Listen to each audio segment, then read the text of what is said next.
What is freedom? What is authority? What is power? As we enter into this most sacred time of year, the Paschal Triduum, I return to my custom of a prolonged reflection on a theme throughout the Triduum. Over these 3 homilies, today, tomorrow, and for Easter, we will, with God's help, explore the meaning of freedom and authority. And it starts right here with Jesus quite shamelessly saying, "You call me teacher and master, and rightly so, for indeed I am." He has washed their feet, something I will imitate in just a little while, and is using that to make a point about what being master means. But he does not cease to be a master. After all, the meal that they have just shared was possible only because his apostles dutifully obeyed him in making preparations. Simon Peter's feet are only washed because Jesus insisted, leveraging his inheritance as something Peter would submit to. And he told him, "What I'm doing now, you do not understand, but you will understand it later." And it is this that points us to what authority is for. We hear authority and think of power, or perhaps of control. Inevitably, the idea of freedom finds its way into our thoughts. A person with authority seems to have more freedom to do as they wish. A person without authority seems to have their freedom limited. You will understand later. That's the key, the goal, to understand later. Those with authority have real power over the people under them, but what it's for is to make them understand later. It is the father who disciplines his son, not because he wants to make him a submissive slave, but in hopes of him becoming a virtuous man, a good man. A father knows much that his son does not. He's able to do what his son cannot. His commands should not be based on what he wants personally, but on what the son himself would want if he knew what the father knew, if he were as capable as his father. The changing of diapers is good for a child, but beyond the child's ability. The brushing of teeth, good for children, but they are unwilling because they do not understand.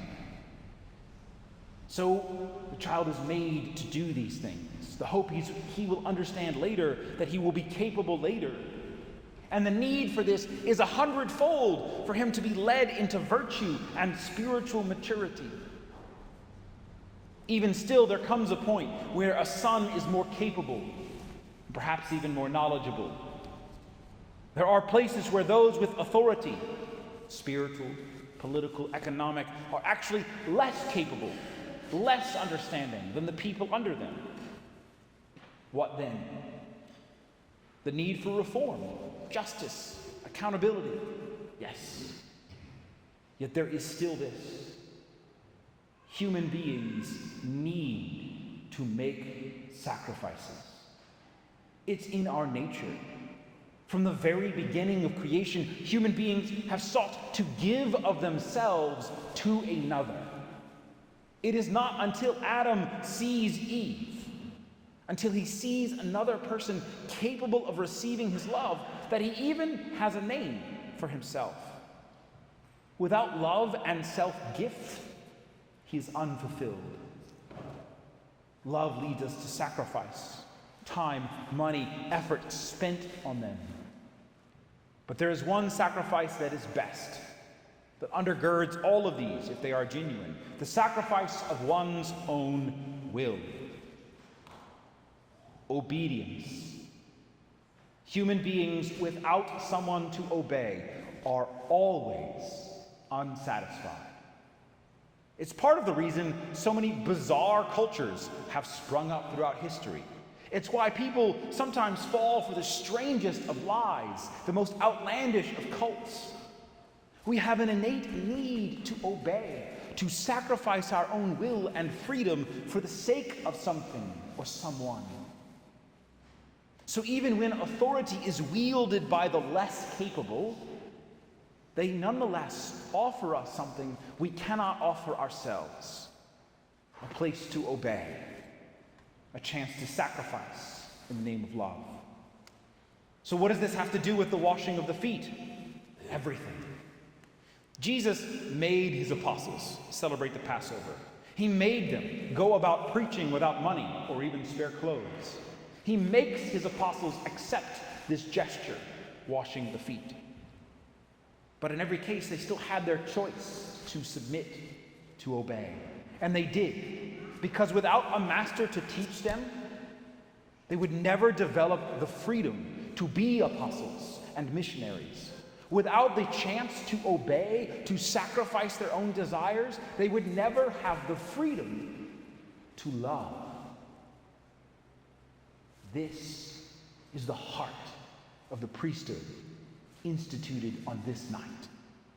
This is the reason that priests have real authority. This is the reason we call them fathers and say leadership is service. Jesus is really serving his apostles by being master. The physical act of washing their feet does not undo the power that we see when later on he forbids them from using a sword to defend him in the garden. It does not deny the command to carry the cross. It does not erase the Beatitudes, some of the most demanding orders a leader has ever given to his followers. But it teaches us what authority is: a service for the good of those under. And just as a leader must not bully his followers, so followers must not bully their leaders with a false idea of service. Just another worldly perversion of power. This is why the Eucharist and the priesthood are instituted on the same night, at the same time. The very word priest is defined as one who offers sacrifice. The apostles are given authority, real power to bind and loose in a week. But they are first given the mandate to offer themselves as a sacrifice, to make present the one true sacrifice of Christ on the cross, so that each act of power and authority must point back to that moment. Who had more freedom than Jesus Christ, the God-man? Who had more authority than the one who created the universe? He can walk on water and raise the dead. He can do whatever he wishes. But in the height of his freedom and authority, fully aware that the Father had put everything into his power, John tells us, what does he do? Wash his disciples' feet. Do we not see? It is so much more than a divine urge to have clean feet. Water and wind are the very first things described in Scripture. In the beginning, the wind hovered over the waters. Wind we will see later, but here is the Word, the Creator, who used water in the beginning, using water now to wash, to cleanse. Cosmic power dwells in Jesus Christ for this purpose: to forgive sins. This washing is symbolic of confession. And as Christ does for them, the apostles in turn do for all who, like them, submit to the authority from God. In the end, there is no escaping authority and power in this world. There is no escaping our need to obey and the existence of hierarchy. The only choice is which authority to follow. And there's only one source of authority worthy of that choice: God. So if you want to be free, submit to him. Submit to receiving his love in forgiveness through confession, to let your feet be washed. Do not be like Judas, who lies, who only pretends to submit long enough to get out of sight and go do what he wants. Judas denies his own freedom, never even giving himself the chance to use that freedom for its proper purpose. No, it's better if we're like Simon Peter. He complains, he grumbles, he questions, and is given answers that don't quite satisfy. You will understand later. He submits, and then a few hours later denies his Lord. But Jesus knew that, washed his feet anyway. And it works. Had he refused to submit, had he pretended like Judas, he would have never come back. He would have never had the freedom to become the man we know him to be.